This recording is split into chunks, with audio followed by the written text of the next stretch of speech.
All right. So anyway, here we are. They're starting with the OWASP Timegap Theory Handbook, which is very cute, I must say. Yeah, so the OWASP put out a PDF going over Talk To, which is an acronym referring to time of check, time of use, which is just essentially a fancy way of saying race condition. And so they sent out this PDF, and it has lots of cute pictures and explains how these race conditions work and how you can use it to escalate privileges and take control of the server and do really bad things. And they even have stuff to download to try it yourself. And I just thought that was super cool, and I should share it. Yeah, I think it's wonderful. I should check it out and see how it works. I wrote a few projects, but it'd be fun to have some more. Yeah. It tells you, it goes step by step how to set up a lab. And yeah, it does look pretty good. And so here, I thought this one was pretty amazing. I don't know, you people may not be watching Fox News religiously, but Fox News had this thing about how the election was all rigged. And then they had a whole bunch of manufacturer-made videos taking it all back, where they say, oh, for an opposing viewpoint, here's the official video narrated by the manufacturer claiming they didn't do any of that, because they threatened to sue. And they scared Fox News so badly that they actually retracted all their statements about how these voting machines have been hacked by Venezuelans and stuff. And they're following a previous lawsuit.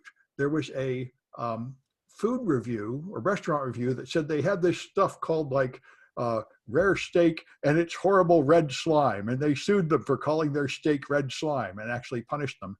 So anyway, it's possible that they might actually be able to do something about the misinformation on news. This is amazing. Dominion, this is the company that you hear Trump and all of his acolytes blaming for everything.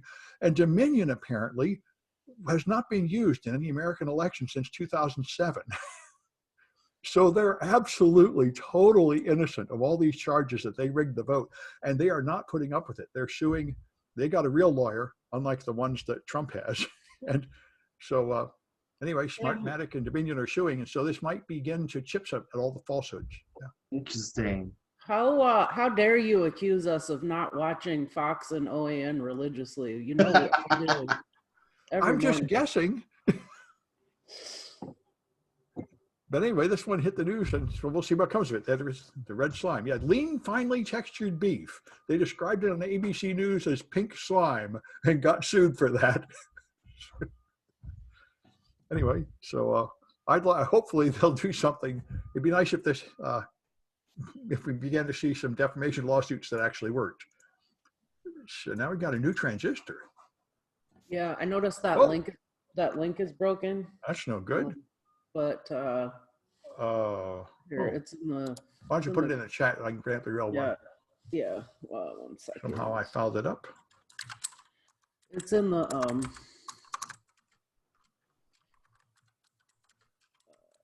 I have it open on another computer. All right. Well, I should be in the Twitter feed too. It is, but I got it here. I'll get you the link. Good, Art. Put it in the Zoom chat here. Yeah, that would be good. Oh, there, the Zoom chat. Okay, good. All right. So. Yeah.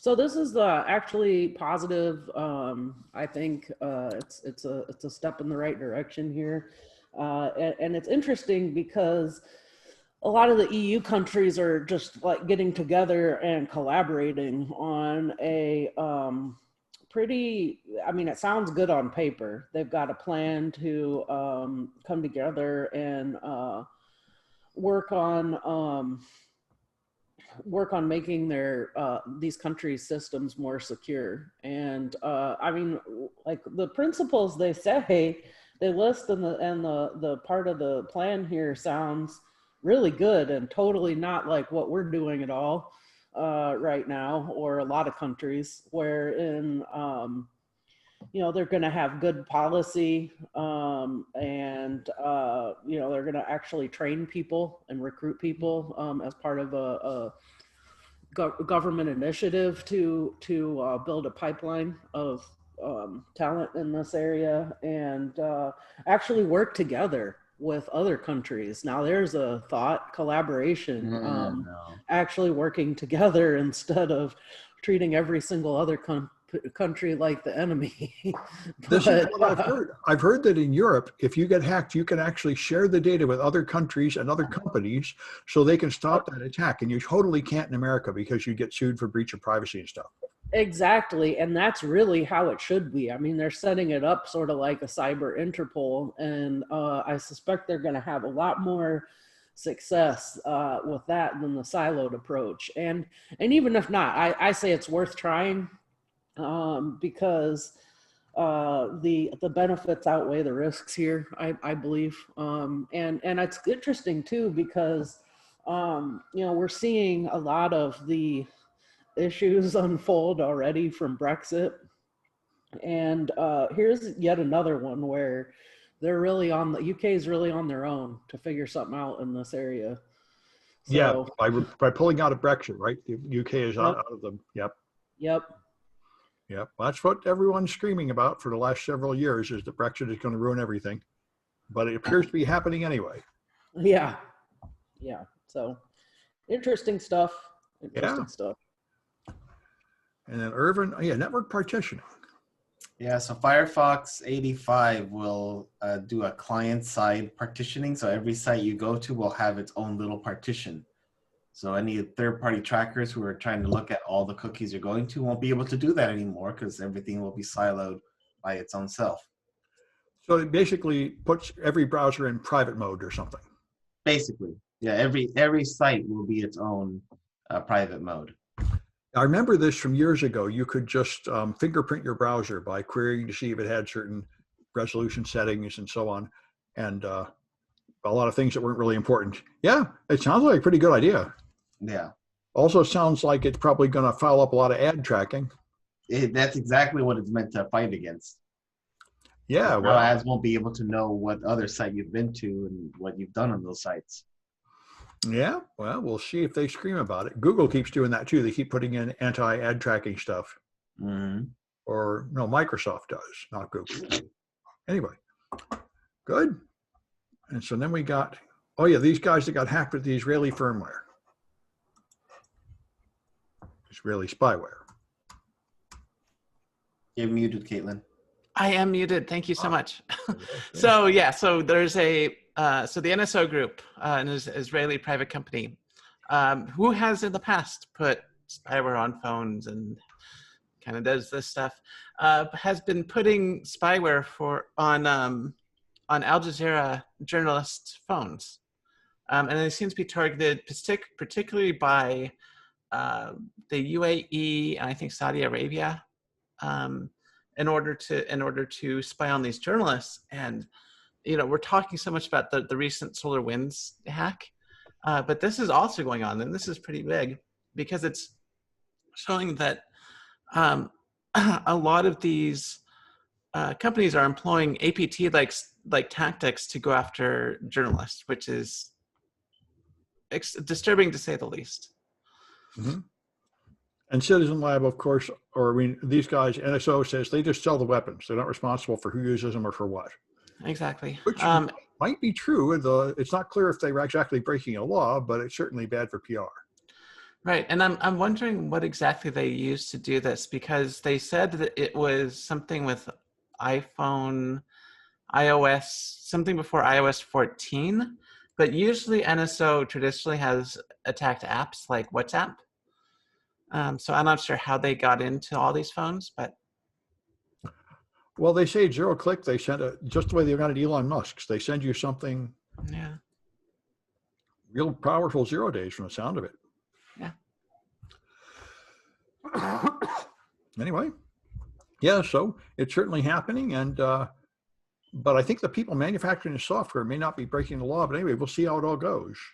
Well, they may not, but they're likely not breaking the law. It's just the government spying on journalists through private hacking companies is morally dubious. Let's just say morally dubious, definitely. The problem is, of course, across international boundaries, it's not clear if any of this is exactly illegal.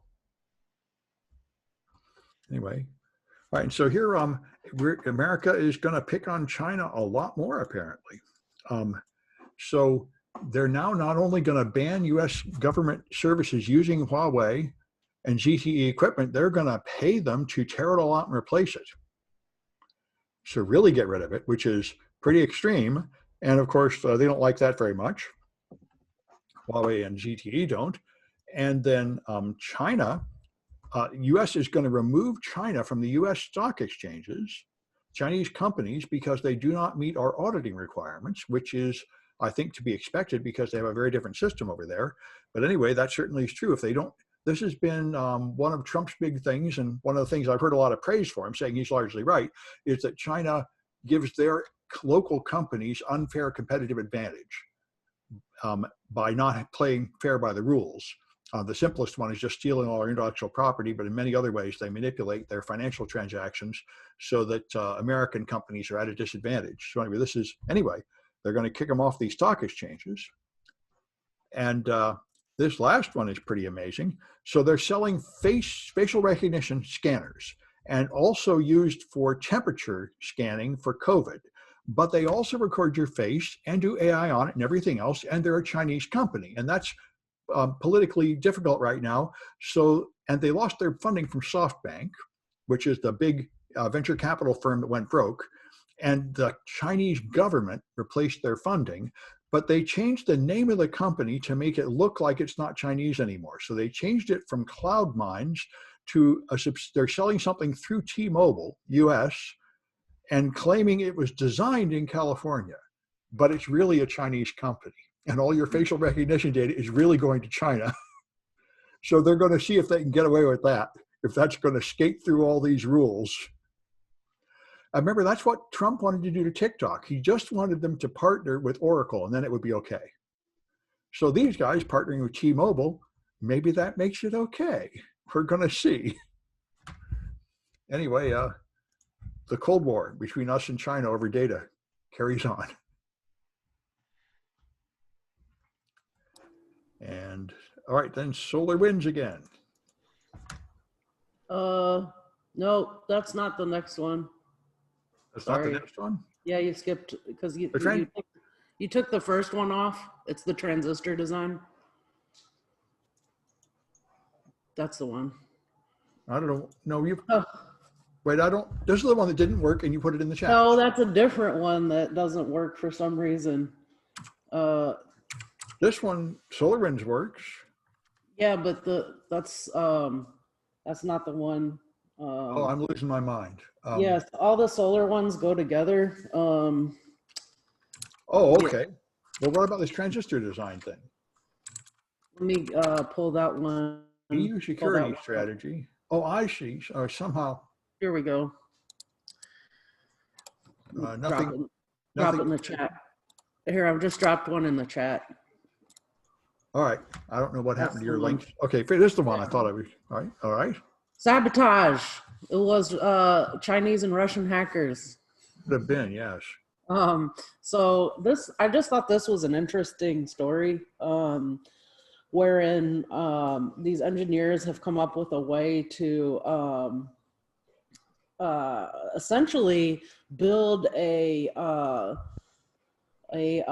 transistor that can that's essentially camouflaged. It's within the circuit, so it's going to make it a lot harder to counterfeit electronics or to reverse engineer them at all, because it'll make it so that you can't really figure out what is doing what on a motherboard or whatever. So I thought this was just a pretty interesting technique. Oh yeah, this reminds me of when Apple would take the serial numbers off the chips. It is, yeah, it is just a lot like that. And in their application, their theoretical application here, they essentially will build a security key into one of those chips, but you're not going to know which one it is because they're all going to look alike on the board. That is a pretty interesting idea. I did not know people were actually like scanning the chips with X-rays to clone them, but it does make sense. Yeah. Yeah. Yeah. No. What you do is you use acid to essentially dissolve the top of the chip, and then you can get to the silicon, put it under a microscope, and actually view the transistors themselves, and then use that to reverse engineer how it works. Yeah, yeah, makes sense, really. All right. And Irvin's got D-Link vulnerabilities. There are 5 vulnerabilities in this article that deal with D-Link routers. Yeah. Insufficient authentication. Submit any string as the password. Gee, that's nice. Yep. Yep. I remember when Solaris did that a few years ago. All you had to do was log in as root, and any password would do. And it was that way for 6 months before anybody realized.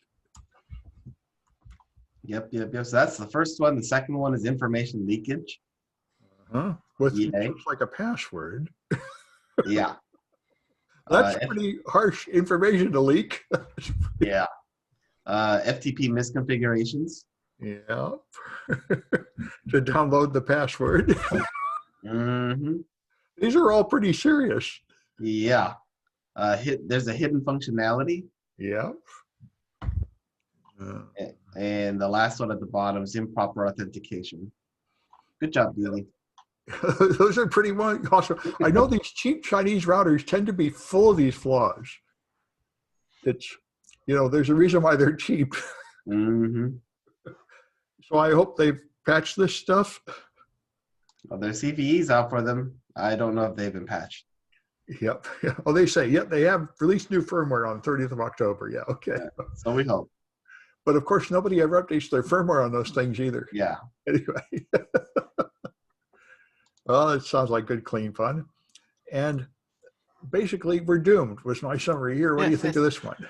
Good news, everybody. Our trees are becoming less efficient at scrubbing carbon dioxide from the atmosphere. Yes. So what happens is that obviously there's more carbon dioxide in the atmosphere because we are putting it in the atmosphere. And the theory has been that, well, if you have more carbon dioxide in the atmosphere and trees essentially eat carbon dioxide as part of photosynthesis, it's going to just make them grow faster, and there's going to be this sort of accelerated metabolism. And it turns out that there's sort of a limit to that, and the amount of CO2 that the plants are able to take out of the air is actually decreasing. So yeah, we really need to do something about climate change. So we need to plant more trees. Well, apparently that won't work because there's not enough water for them. There's not enough water, and they're becoming less efficient. So we can't just plant more trees. We can't. So we need more water to plant more trees. That could work, but trees in of themselves aren't going to fix the problem. We need to cut out our emissions. Our emissions. No, you people are communists. What we need to do is get like a comet full of water and crash land it in the forest to bring in more water or something, or put tinfoil in the stratosphere. Cover the Earth with tinsel so it reflects away some of the light. That might do it. That could definitely do it. Yeah. But yeah, no, I'm thinking that, I mean, there have been some ideas of artificial CO2 scrubbers. Yeah. Which I don't know how effective that would be, but no, there's no easy way out of this. We really do just need to move away. And as discussed previously on this program, we hit peak oil in 2019, so we're moving away slowly. Yeah, we are. They say now it's actually cheaper to build like wind plants than fossil fuel plants now. Yep. So it will hopefully improve. Anyway, so Elon Musk, someone said you should put apparently Tesla is rolling in the dough. And so they say you should put your money in Bitcoin.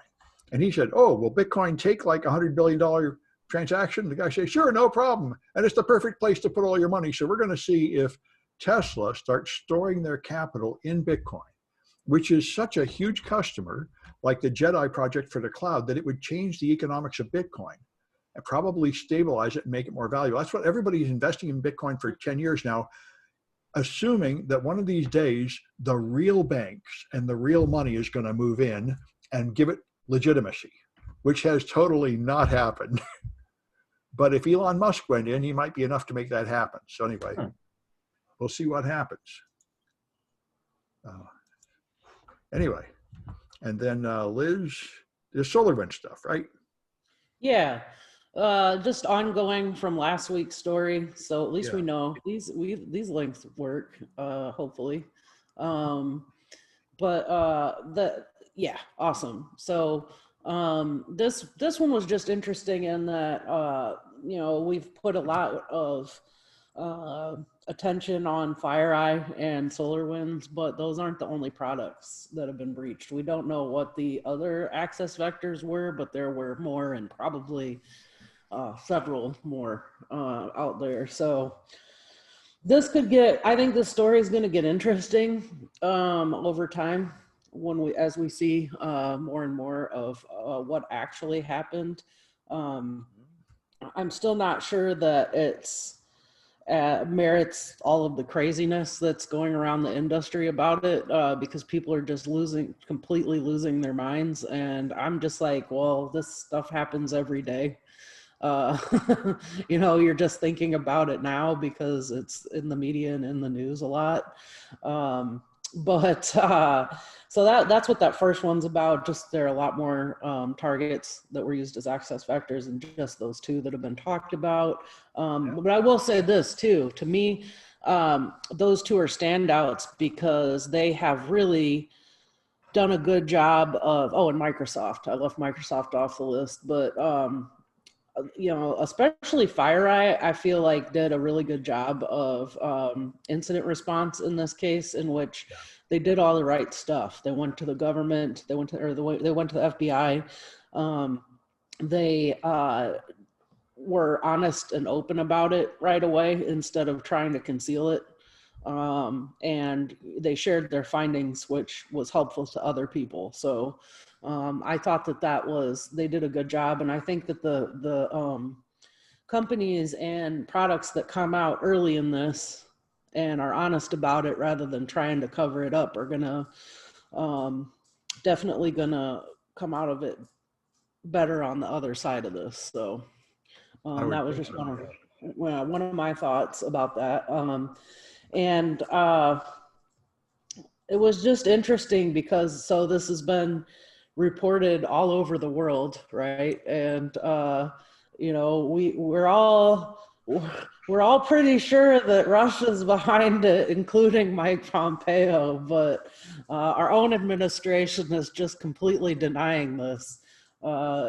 Total willful, completely and totally willfully ignoring what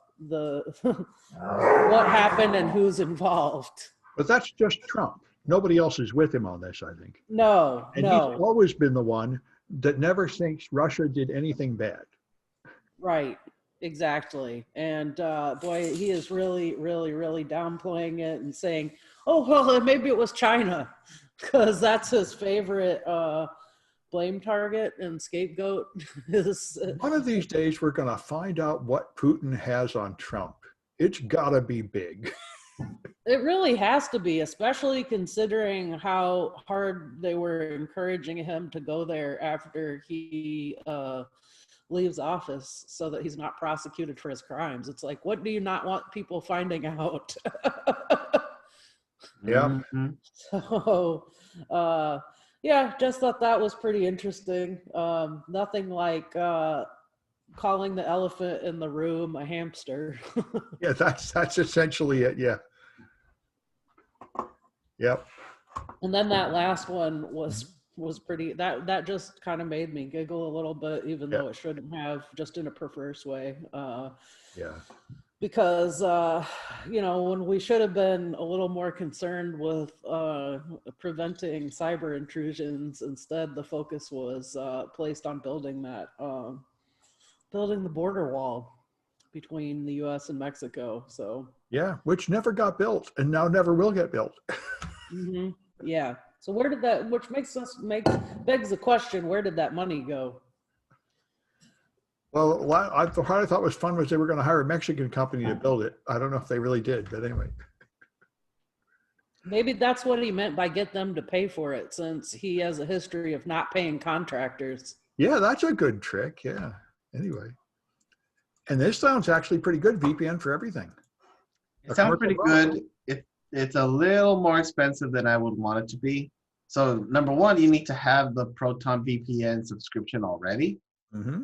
And then you can use this as your router and it'll just funnel everything through the VPN tunnel automatically. The thing itself is $129. You could just do it with a Raspberry Pi or something, right? I mean, yeah, probably. Yeah. Using like a Pi hole and something else together. Yeah. But for those who don't have that knowledge to build something completely on their own, you could get this little device and Proton VPN subscription and have your, all your traffic funneled through a VPN. Yeah, which I think is a really good idea, right? That make people more secure. It's not a terrible idea. I mean, I personally don't do something like that because I like to be able to access my local network if there's a problem and I'm away. Being able to come in and diagnose problems is a little difficult when your IP is changing because you're on a VPN and you don't know how to connect. But I was going to say, I have something that I think is a slightly better solution, but not as user friendly. So I have something called a firewall running OpenSense, and you can actually set up the firewall to send all traffic through a VPN, and it doesn't have to be Proton VPN. It can be, a VPN server you set up on a Google Cloud or something, and then.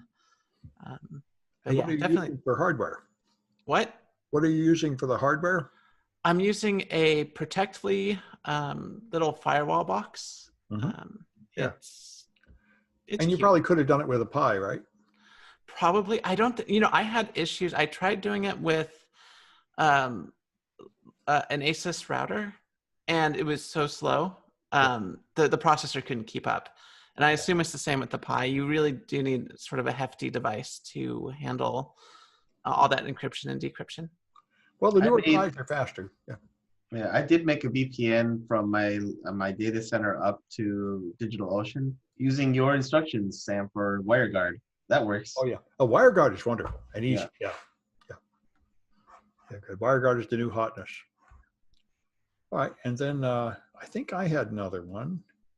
Yeah, this one I thought was pretty fun. On Twitter, these guys announced an Android file, malicious Android file, and this other guy analyzed it, and it's really pretty fun. He shows you his screenshots. It pretends to be this restaurant app, and it loads from Motion IR, an Iranian restaurant, apparently. And then it has commands and capabilities like record audio, and then it can get all files, all contacts, all browser locations. Here's the command and control server. Here's the paths to the PHP scripts on the command and control server it uses to do malicious things. Wow. Here's the network traffic to the command and control server and the web decoy. And then he found that when it steals your data and sends it up, it's all AES encrypted. And what he's showing here, this is the stuff I'm so familiar with from so many commercial apps. It just takes things to build the key, like your Android ID and the local IP address and stuff to make the key. So you can get the key to all the encrypted traffic. So that's a pretty cute little analysis, just like we're doing in the mobile device hacking class. It's really easy to do this stuff on Android. You don't really need to read any assembly code or anything. But anyway, can you still get your order from the restaurant? Well, that's a good question. Hopefully it does also work to buy your food. Otherwise it would be unprofessional. I know when I do exploit development course, we hack into things like Putty and add malware. And I say, this is really sloppy because we broke Putty. We should have done it so Putty still works, but Anyway, and then there was a fourth one down here. Oh, the Cyber League, of course. Yes. Yes. The Winter Regionals is now over. Yep. We did our final stream on Saturday and announced the 6 winners, 3 for the beginner tier, 3 for the advanced.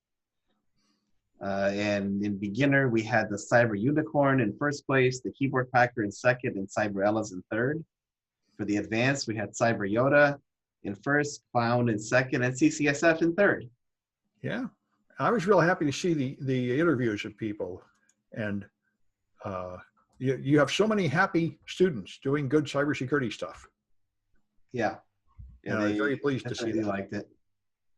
All the interviews, the complete interviews are already available, so anybody can watch those. Yeah, well, good. This is, the students are obviously happy and learning a lot. This is great. Mm-hmm. You're going to do it again next semester, right? Yep, we're already planning the regionals for April. Good. Okay, yeah, that's a great thing. All right, I think that's it. Anything I missed? All right, I'm going to stop this one.